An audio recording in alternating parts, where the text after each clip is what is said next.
Imagine being marooned on a remote island, surrounded by cannibals, with no means of escape. The very thought sends shivers down the spine, doesn't it?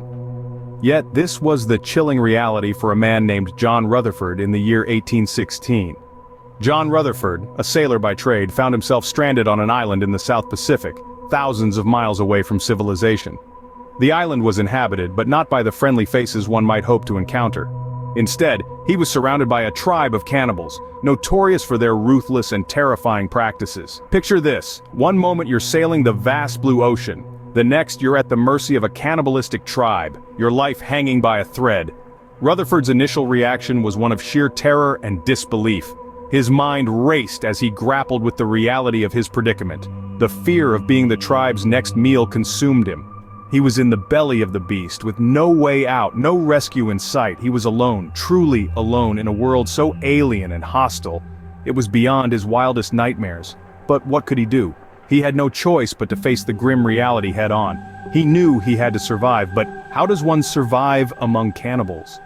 Rutherford was a sailor, not a survivalist. He was trained to navigate the seas, not navigate the intricacies of an alien culture with such a terrifying reputation. The odds were stacked against him, yet he had to find a way to live, to not just survive, but to thrive in this new reality. And so, with a heavy heart and a will of steel, he embarked on his journey of survival. He had to adapt, learn, and most importantly, earn the trust of the tribe. It was a monumental task, one that demanded every ounce of his courage, wit, and resilience. And so began John Rutherford's decade-long ordeal among cannibals. As the first year rolled in, Rutherford found himself struggling to adapt to his new life. His early attempts to communicate were met with a mix of curiosity and bewilderment from the tribe. From the simplest of gestures to the most complex of rituals, the cultural chasm between Rutherford and the tribe was vast and often led to awkward misunderstandings. Imagine trying to learn a completely alien language without a dictionary or a guide, and every word is a matter of survival. This was Rutherford's reality. Food, for instance, was a constant source of confusion. What was considered a delicacy in the tribe was often far removed from Rutherford's understanding of a meal. Yet, despite these challenges, Rutherford persevered. He observed, learned, and slowly started to integrate into the tribe's way of life. However, with each passing day, Rutherford's hope of rescue dwindled. As years 2 to 5 unfolded, Rutherford's survival instincts kicked in. With each sunrise and sunset in this foreign land, Rutherford began to grasp the subtle nuances of the local language. It was a tongue far removed from any he had known, a symphony of clicks, hums, and guttural sounds. Yet, necessity is the mother of invention, and Rutherford found himself gradually deciphering their linguistics. The customs, too, were an enigma that slowly started to unravel. Food was shared in a communal setting, a practice that fostered unity and trust. Rutherford observed, mimicked, and gradually began partaking in these customs, becoming a part of the tribe's everyday life. He started to comprehend the tribe's social dynamics, learning to navigate the often murky waters of tribal politics. He discovered that respect came not from fear or authority but from wisdom and courage, and so he learned to be brave, to contribute to the tribe in ways that went beyond mere survival. He hunted, gathered, and shared his knowledge of the world beyond their shores. In return, the tribe accepted him, slowly at first, then with growing respect. His alien features and ways no longer startled them. Instead, they saw his resilience, his adaptability, and his willingness to learn. Rutherford became more than just the stranded survivor. He became a valued member of the tribe, a bridge between two worlds. But life among the cannibals was not without its challenges. Rutherford had to face the harsh realities of tribal warfare, of rituals that shook him to his core. Yet, he endured, his spirit unbroken, his resolve unshaken. Rutherford's story during these years is a testament to human adaptability. It shows us that survival is not just about staying alive, it's about understanding, adapting, and ultimately thriving in the most challenging of environments. In the face of adversity, Rutherford had managed to carve out a life among the cannibals. In the latter half of his ordeal, Rutherford's life took an unexpected turn. As the days turned into weeks and weeks into months, Rutherford found himself assimilating into the cannibalistic tribe more and more. Not as a mere captive, but as a respected member. He learned to understand their customs, their language, their way of life. And in return they began to see him not as an outsider but as one of their own. In the 6th year of his captivity, the unthinkable happened. Rutherford was granted the title of a chieftain. The tribe looked to him for leadership and guidance, a stark contrast to his initial days of fear and trepidation. His command was respected, his words heeded.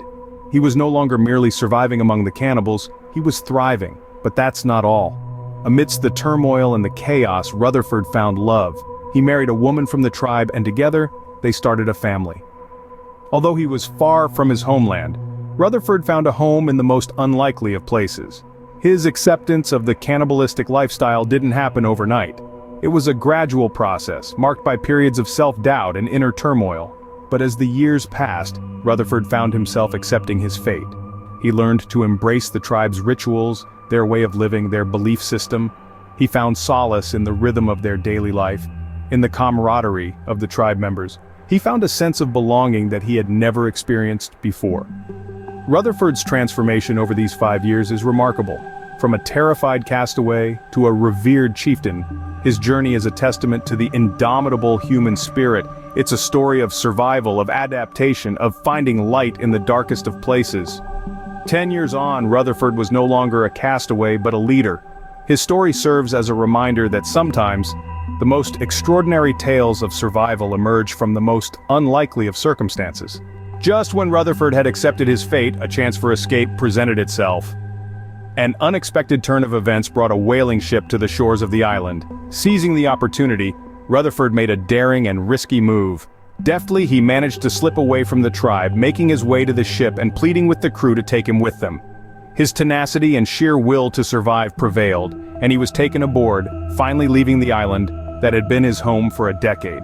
Rutherford's return to civilization was not an easy transition. He had spent 10 years in a world so different from his own that he experienced a profound culture shock. The bustling cities, the people, the technology, it was all overwhelming and alien to him. He had to relearn the ways of the society he once belonged to, rediscover the norms and customs he had forgotten. His story became a sensation, a tale of survival and resilience that fascinated the world. People were captivated by his journey, his survival, and the insights he provided into the world of the cannibal tribes. He was both celebrated and scrutinized, a man caught between two worlds, struggling to find his place in either. Rutherford used his experience to educate others, sharing his knowledge about the tribe's customs, traditions, and lifestyle. He debunked many myths and stereotypes about the cannibal tribes, providing a more nuanced and realistic perspective.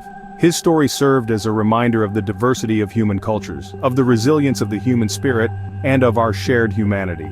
John Rutherford, once a castaway, had returned a changed man. He had experienced a world most could only imagine, survived against all odds, and emerged with a greater understanding of the world and himself.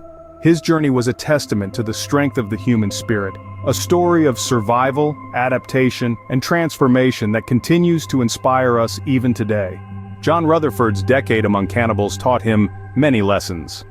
His extraordinary tale of survival underscores the importance of adaptability in the face of uncertainty. Stranded in an alien culture, Rutherford learned to understand and respect the customs of his captors, to communicate in a new language, and to survive in a harsh and unfamiliar environment. His story also highlights the remarkable human capacity for change. Rutherford went from a simple sailor to a man who, despite the odds, flourished in a society vastly different from his own. He learned to find common ground with individuals whose practices initially seemed horrifying to him, demonstrating that connection and understanding can be found in the most unlikely of circumstances.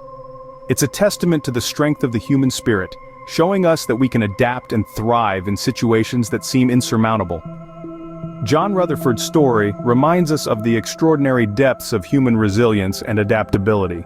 Indeed, his life stands as a powerful testament to our capacity for survival and change.